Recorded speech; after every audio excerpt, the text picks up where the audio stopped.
Assalamualaikum warahmatullahi wabarakatuh. Eh, ya, eh, Pada kesempatan kali ini yang akan saya bawa itu dokumen undang-undang tentang informasi dan transaksi elektronik. Sebelum saya masuk ke materi, mungkin saya agak ada sedikit disclaimer dulu, bahwasannya mungkin saya bukan ahli hukum, bukan ahli di bidang hukum. Jadi mungkin apa ya,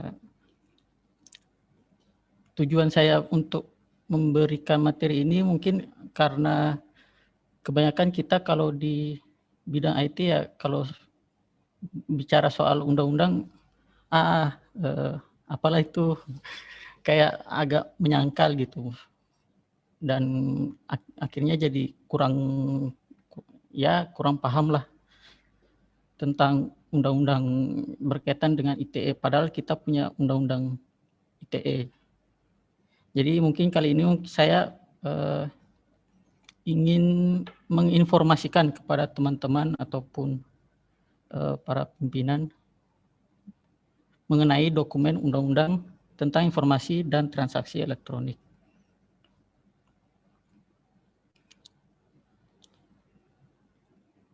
Dan kalaupun dari teman-teman dan pimpinan mungkin ada yang lebih paham tentang dokumen tentang undang-undang ITE, mungkin kalau saya agak ada sedikit keliru, mungkin bisa diperbaiki. Mungkin itu saja yang ingin saya sampaikan di awal. Saya langsung saja mulai. Dokumen undang-undang tentang informasi dan transaksi elektronik.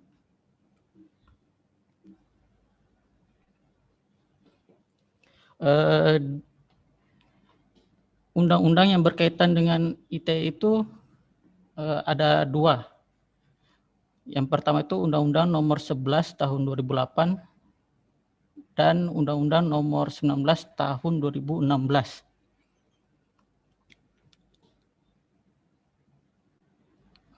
Untuk Undang-Undang Nomor 11 Tahun 2008 itu tentang informasi dan transaksi elektronik.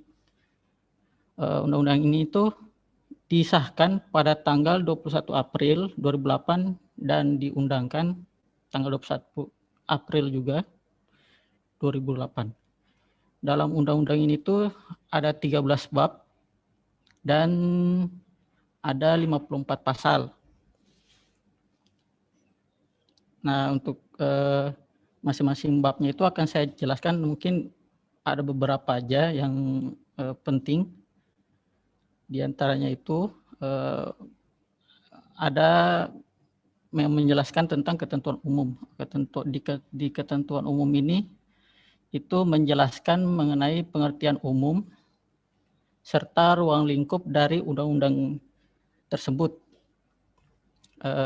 Di pengertian umum ini maksudnya itu ya di sini tuh dijelaskan bahwa apa itu informasi elektronik, terus transaksi elektronik, terus teknologi informasi itu yang bagaimana, dokumen elektronik punya bagaimana, kemudian ruang lingkup cakupan dari undang-undang ini. Ruang lingkupnya itu undang-undang ini tuh menyangkut orang yang melakukan perbuatan hukum baik yang berada di wilayah Indonesia maupun di luar wilayah Indonesia yang memiliki akibat hukum di wilayah Indonesia maupun di luar wilayah Indonesia. Jadi maksudnya itu undang-undang ini tuh berlaku untuk orang yang melakukan perbuatan hukum baik dia ada di dalam wilayah Indonesia maupun di luar wilayah Indonesia. Kemudian akibat dari perbuatan hukumnya itu berdampak ke wilayah Indonesia maupun ke luar wilayah Indonesia. Kemudian di bab selanjutnya itu ada informasi, dokumen, dan tanda tangan elektronik.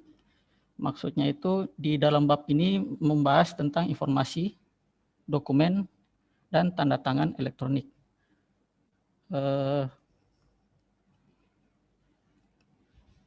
Di dalam Undang-Undang Nomor 11 Tahun 2008 ini dijelaskan di pasal 1 bahwa informasi elektronik itu adalah satu atau sekumpulan data elektronik termasuk tetapi tidak terbatas pada tulisan, suara, gambar, peta, rancangan, foto, elektronik data interchange, surat elektronik, telegram, telex, telekopi atau sejenisnya, huruf, tanda, angka, kode akses, simbol, atau perforasi yang telah diolah yang memiliki arti atau dapat dipahami oleh orang yang mampu memahaminya. Kemudian ada lagi istilah dokumen elektronik. Dokumen elektronik itu di dalam undang-undang ini di pasal 1 ayat 4 itu menjelaskan bahwa dokumen elektronik adalah setiap informasi elektronik yang dibuat, diteruskan, dikirimkan, diterima, atau disimpan dalam bentuk analog, digital, elektromagnetik, optikal, atau sejenisnya yang dapat dilihat, ditampilkan, dan atau didengar melalui komputer atau sistem elektronik termasuk tetapi tidak terbatas pada tulisan, suara, gambar, peta, rancangan, foto, atau sejenisnya, huruf, tanda, angka, kode akses, simbol, atau perforasi yang memiliki makna atau arti atau dapat dipahami oleh orang yang mampu memahaminya. Jadi secara gampangnya itu, informasi elektronik itu sekumpulan data. Kemudian dokumen elektronik itu kumpulan dari informasi elektronik itu. Jadi informasi elektronik itu isi dari dokumen elektronik. Kemudian di pasal 5 ayat 1 itu ada ayat yang penting harus diketahui bahwa di pasal tersebut menjelaskan bahwa informasi elektronik dan atau dokumen elektronik dan atau hasil cetaknya merupakan alat bukti hukum yang sah. Kalau pada prakteknya itu, kalau informasi elektronik dan atau dokumen elektronik mungkin udah dijelaskan tadi, tapi ada lagi penjelasan bahwa hasil cetaknya merupakan alat bukti hukum yang sah. Maksudnya itu hasil cetak dari dokumen elektronik maupun informasi elektronik itu juga alat hukum, alat bukti hukum yang sah. Kalau teman-teman mungkin ada yang tahu bahwa di undang-undang kita di KUHP pasal 184 ayat 1 menjelaskan bahwa alat bukti yang sah adalah keterangan saksi, keterangan ahli, surat, petunjuk, dan keterangan terdakwa. Itu alat-alat bukti yang sah di pengadilan. Nah, dengan datangnya Undang-Undang ITE ini, di pasal 5 ayat 1 itu, yang tadinya alat bukti yang sah itu, yang sudah dijelaskan tadi, ketambahan 1. Ketambahannya itu hasil cetak dari informasi elektronik ataupun dokumen elektronik. Itu juga menjadi alat bukti yang sah di pengadilan. Jadi misalnya contoh, ada kasus pencemaran nama baik, terus hasil cetak dari percakapan yang menjelaskan bahwa pencemaran nama baik tersebut itu bisa dijadikan sebagai alat bukti di pengadilan. Mungkin itu penjelasan yang mengenai pasal 5 ayat 1. Kemudian di bab informasi dokumen dan tanda tangan elektronik ini menjelaskan juga mengenai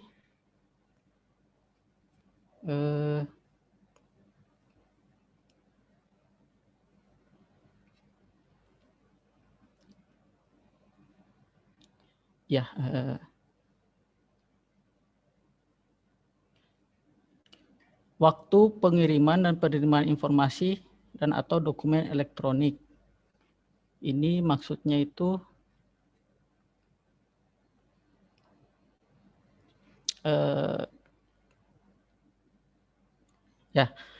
kalau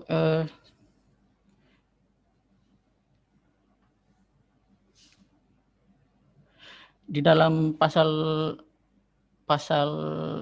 di dalam bab ini tuh tidak hanya mencakup soal informasi elektronik saja gitu. Sini juga menjelaskan bahwa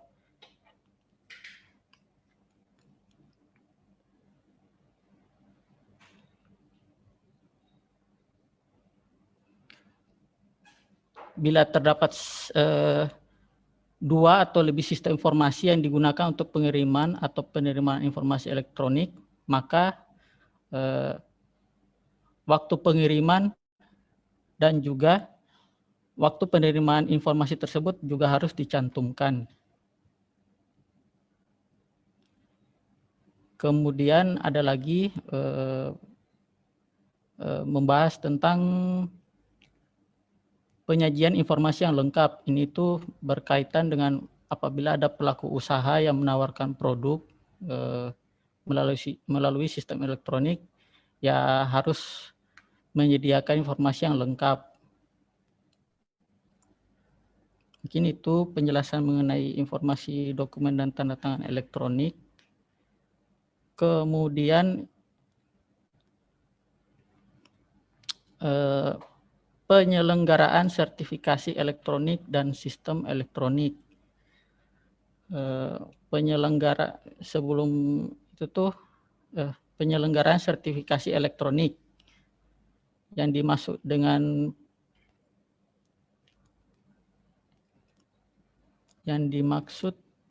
penyelenggaraan penyelenggara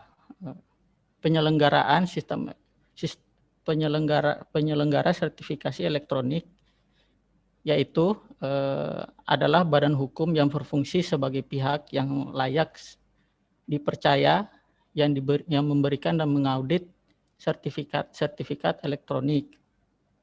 Nah, kalau penyelenggara sertifikat elektronik harus tahu juga mengenai apa itu sertifikat elektronik. Nah, di undang-undang ini tuh di pasal 1 ayat 9 dijelaskan bahwa sertifikat elektronik itu adalah sertifikat yang bersifat elektronik yang memuat tanda tangan elektronik dan identitas yang menunjukkan status subjek hukum para pihak dalam transaksi elektronik yang dikeluarkan oleh penyelenggara sertifikasi elektronik. Ini berkaitan dengan sertifikat elektronik. Kemudian ada sistem elektronik. Berkaitan dengan penyelenggaraan sistem elektronik itu,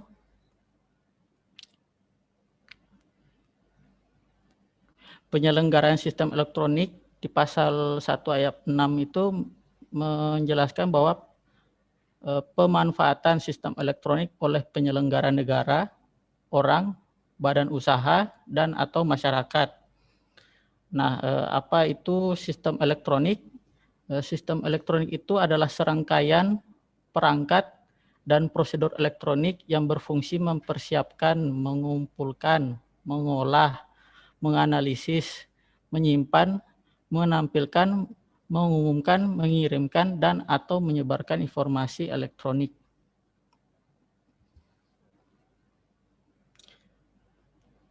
Kemudian selanjutnya itu transaksi elektronik. Di dalam bab ini menjelaskan mengenai transaksi elektronik seperti pihak yang melakukan transaksi elektronik itu harus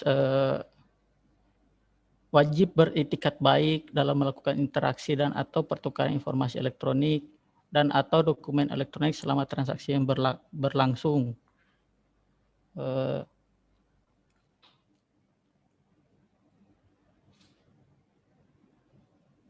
Kemudian dijelaskan juga bahwa para pihak yang melakukan transaksi elektronik harus menggunakan sistem elektronik yang disepakati.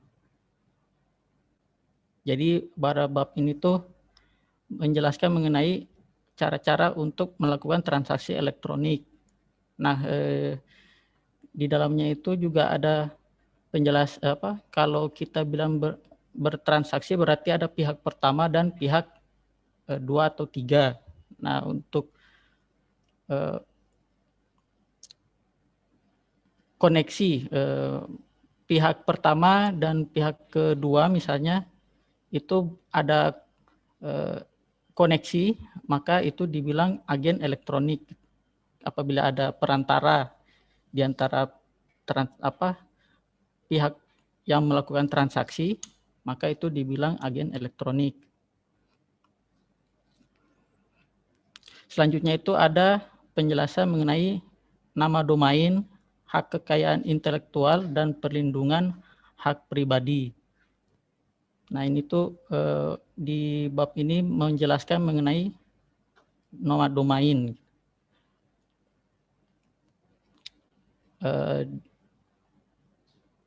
Apa itu nama domain?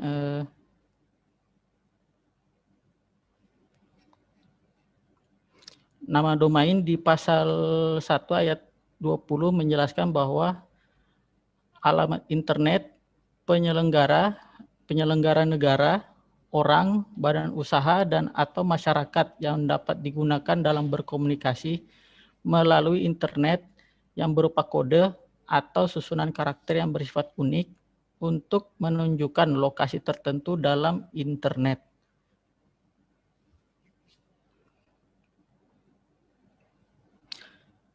Kemudian selanjutnya di dalam undang-undang ini juga ada bab tersendiri yang membahas tentang perbuatan yang dilarang.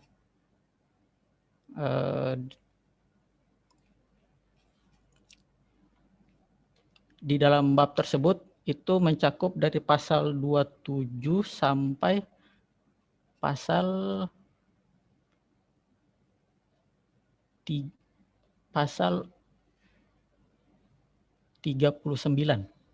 Ya. Pasal 37. Yang di dalamnya itu di antaranya ada larangan untuk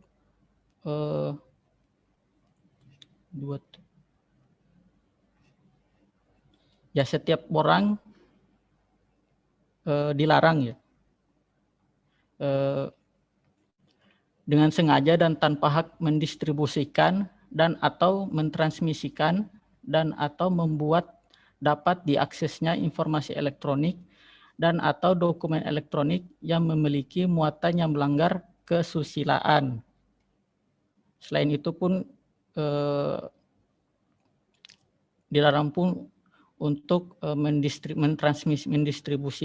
mentransmisikan konten yang berkaitan dengan perjudian, penghinaan dan atau pencemaran nama baik, kemudian pemerasan dan atau pengancaman. Kemudian menyebarkan berita bohong dan menyesatkan yang mengakibatkan kerugian konsumen dalam transaksi elektronik, menyebarkan informasi yang ditujukan untuk menimbulkan rasa kebencian atau pemusuhan individu dan atau kelompok masyarakat tertentu berdasarkan atas suku, agama, ras, dan antar golongan. Kemudian mengirimkan informasi elektronik dan atau dokumen elektronik yang berisi ancaman kekerasan atau menakut-nakuti yang ditujukan secara pribadi.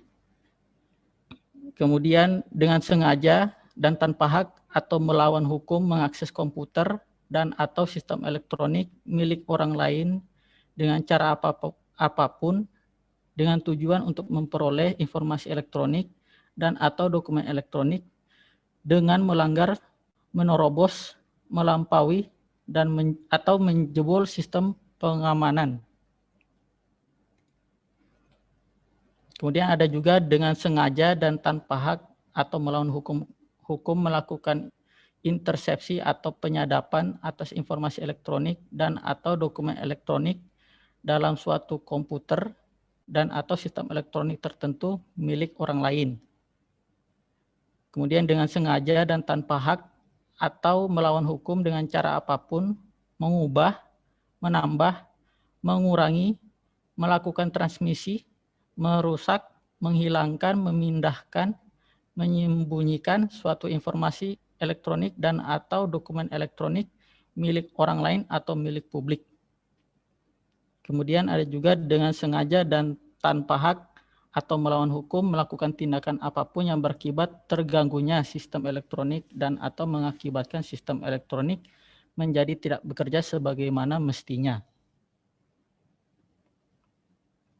Kemudian ada juga dengan sengaja dan tanpa hak atau melawan hukum melakukan manipulasi, penciptaan, perubahan, penghilangan, pengerusakan informasi elektronik dan atau dokumen elektronik dengan tujuan agar informasi elektronik dan atau dokumen elektronik tersebut dianggap seolah-olah data yang otentik. Itu beberapa penjelasan di dalam bab perbuatan yang dilarang. Kemudian ada lagi penjelasan mengenai sengketa. Di sini itu menjelaskan mengenai apabila ada gugatan terhadap penyelenggaraan sistem elektronik, ya bisa mengajukan gugatan.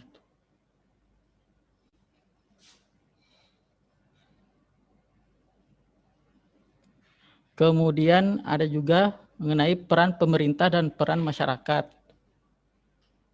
Di sini tuh menjelaskan ya peran pemerintah itu ya pemerintah memfasilitasi pemanfaatan teknologi informasi dan transaksi elektronik.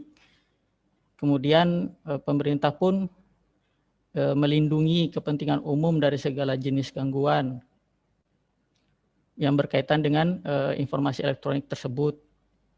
Kemudian dari situ pemerintah pun bisa menetapkan instansi atau institusi mana yang memiliki data elektronik yang strategis dan wajib dilindungi. Kemudian ada pun peran masyarakat, ya sini di bab tersebut dijelaskan bahwa masyarakat itu ya dapat berperan meningkatkan pemanfaatan teknologi informasi.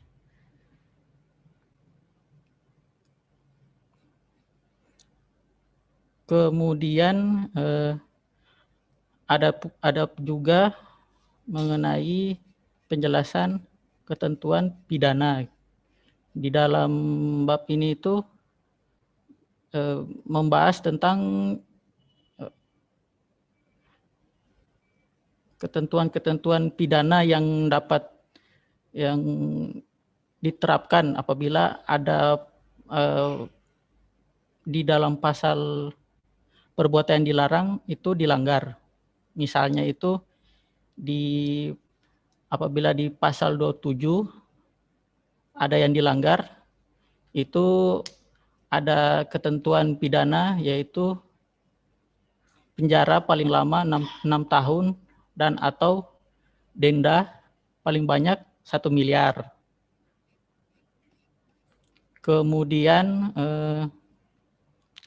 ada lagi kalau misalnya ada pasal di dalam perbuatan yang dilarang itu dilanggar, untuk pasal 30 ayat 1 itu dipidana paling lama 6 tahun penjara dan atau denda 600 juta rupiah.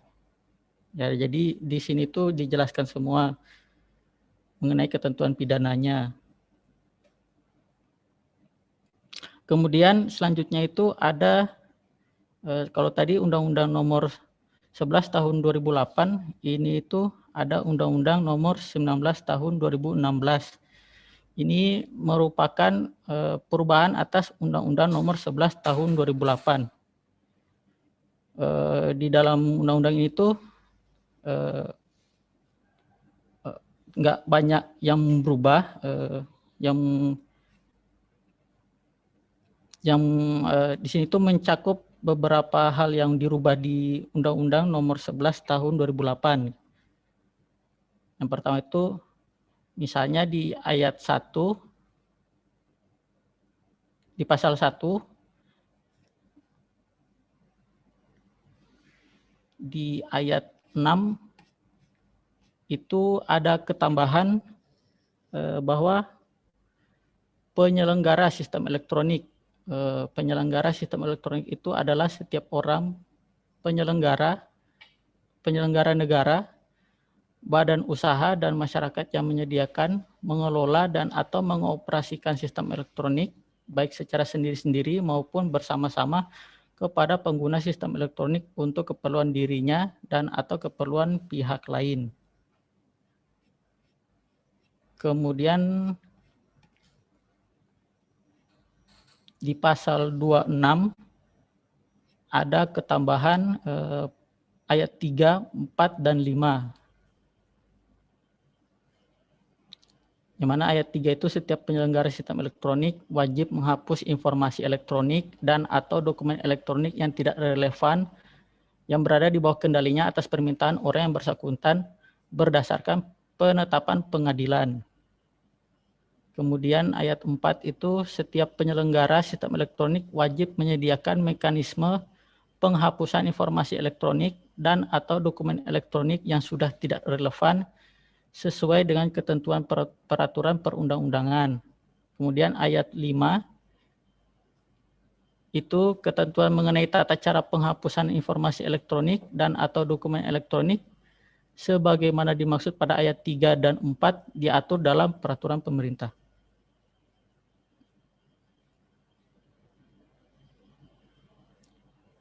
Kemudian ada lagi ketambahan di pasal 31 ayat 3 dan 4. Dan juga di pasal 40 ayat 2A dan 2B, kemudian pasal 43. Di pasal 31 ayat 3 dan 4 itu, ayat 3 itu ketentuan sebagaimana dimaksud pada ayat 1 dan ayat 2 tidak berlaku terhadap intersepsi atau penyadapan yang dilakukan dalam rangka penegakan hukum atau permintaan kepolisian, kejaksaan, atau institusi lainnya yang kewenangannya ditetapkan berdasarkan undang-undang. Kemudian pasal 4, ayat 4, ketentuan lebih lanjut mengenai tata cara intersepsi sebagaimana dimaksud pada ayat 3 diatur dengan undang-undang.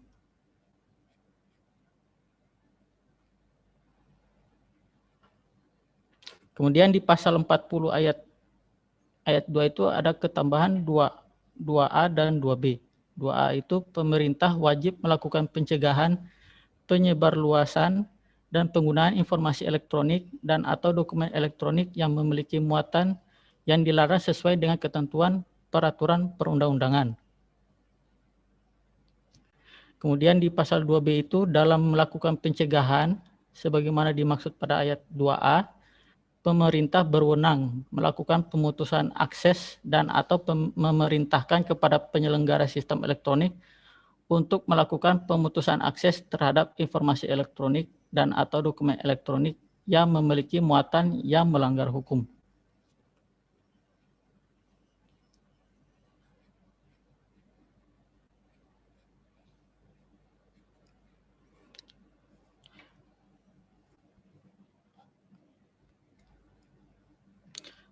Oke, sekian dan terima kasih.